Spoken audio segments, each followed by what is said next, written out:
Doctor Mohan Bhagwat ने कहा कि अपने देश का संविधान भारत के स्व से बना है। स्व का अर्थ राम, कृष्ण और शिव है। राम उत्तर को दक्षिण, कृष्ण पूर्व को पश्चिम से जोड़ते हैं और शिव कण कण में है। इस तरह राम, कृष्ण और शिव भारत को जोड़ते हैं। यहाँ हमारा स्व लागू है। भले ही पूजा पद्धति बदल गई, हम माने या ना माने, स्व लागू है। डॉक्टर मोहन भागवत ने कहा कि श्री राम मंदिर का संघर्ष इसलिए शुरू नहीं हुआ कि किसी का विरोध करना है। यह यज्ञ था। कुछ लोग पूछते थे कि मंदिर क्यों जरूरी है, रोजगार, गरीबी, स्वास्थ्य, मूलभूत सुविधाओं की बात क्यों नहीं करते। उनसे मैं कहता था कि रोजगार, खुशहाली का रास्ता भी राम मंदिर से होकर जाता है। हमने हमेशा समाजवाद, रोजगार, गरीबी की बात की, लेकिन क्या हुआ? हमारे साथ चले जापान, इजराइल आज कहां से कहां पहुंच गए। उन्होंने कहा कि हम राम राज्य की कल्पना करते हैं और अहिल्याबाई होलकर का राज्य राम राज्य जैसा ही रहा। जैसे राज्य की हम कल्पना करते हैं, राम राज्य कहने के बाद वैसा राज्य चला है। उनके 320 जन्मशती का भी अवसर है और ये सारा जो हुआ है उसमें करने वाले लोगों में अनेक हमारे अपने सहकारी हैं। अनेक लोगों के साथ मिलकर हमने काम किया है। हमारे संघ की पद्धति में ऐसा है कि ऐसे लोग साथ रहते हैं, लेकिन हम उनका जो मन में उनके लिए सम्मान है वो व्यक्त नहीं कर सकते। संघ की कार्य पद्धति में उसको अच्छा नहीं मानते, उससे दूर ही रहते। तो धन्यवाद देने की पद्धति संघ में नहीं, लेकिन मन में तो रहता है। तो बहुत सौभाग्य से ऐसा अवसर मिलता है कि हम ये कर सके,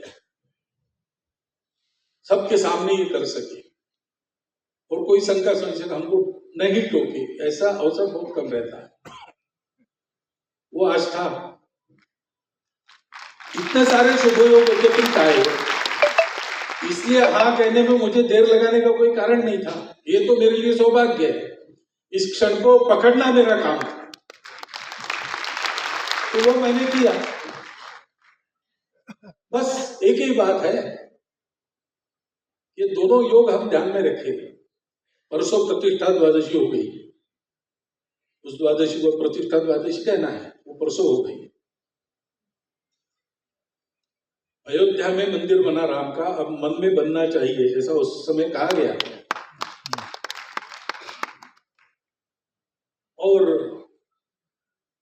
लोकमाता देवी अहिल्या देवी के स्थान पर हम यहाँ पर उनकी जन्मशती के वर्ष में सब बैठे हैं। ये दोनों का स्मरण मन में करना, इस कार्यक्रम को भी याद रखना। ऐसा त्याग, ऐसा भीम पराक्रम, ऐसा अथक परिश्रम करके हमको कैसा अपने देश को बनाना है, उसके लिए हम स्वयं को कैसे बनना है, इसका चिंतन करना।